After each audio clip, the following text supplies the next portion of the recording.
بسم اللہ الرحمن الرحیم۔ السلام علیکم۔ آپ دیکھ رہے ہیں یوٹیوب چینل عام سی باتیں۔ متنازع فلم پر پابندی لگ گئی۔ تحریک لبیک اور علامہ سعد حسین رضوی کی بڑی کامیابی۔ اس ویڈیو میں ہم اسی کے متعلق بات کریں گے۔ ناظرین کرام، جب بھی پاکستان میں نظریاتی حدود کے خلاف کوئی کام ہوتا ہے تو سب سے پہلے تحریک لبیک اور علامہ سعد حسین رضوی اس کے خلاف سامنے آتے ہیں۔ آج سے چند سال قبل پاکستان میں ایک متنازع فلم بنائی گئی تھی جس کا نام تھا زندگی تماشا۔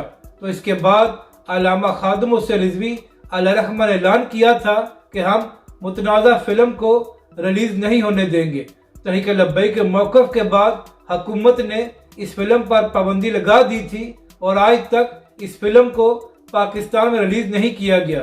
تو ناظرین کرام، آج کل بھی ایک فلم کے بڑے چرچے تھے کہ وہ بہت جلد پاکستان میں ریلیز ہونے جا رہی ہے اور اس میں بھی بہت سا متنازع مواد موجود ہے۔ تو اس کے خلاف بھی تحریک لبیک پاکستان اور بہت سی مذہبی جماعتوں نے آواز اٹھائی تھی اور حکومت سے مطالبہ کیا تھا کہ اس پر پابندی لگائی جائے اور اس فلم کو پاکستان میں ریلیز نہ کیا جائے۔ تو ناظرین کرام، اسی حوالے سے اچھی خبر سامنے آئی ہے کہ حکومت نے متنازع فلم جوئی لینڈ پر پابندی لگا دی ہے اور کہا ہے کہ اس فلم کو پاکستان میں ریلیز نہیں کیا جائے گا۔ تو یہ تحریک لبیک پاکستان اور ان تمام لوگوں کی بڑی کامیابی ہے جنہوں نے اس متنازع فلم کے خلاف اپنی آواز کو بلند کیا تھا۔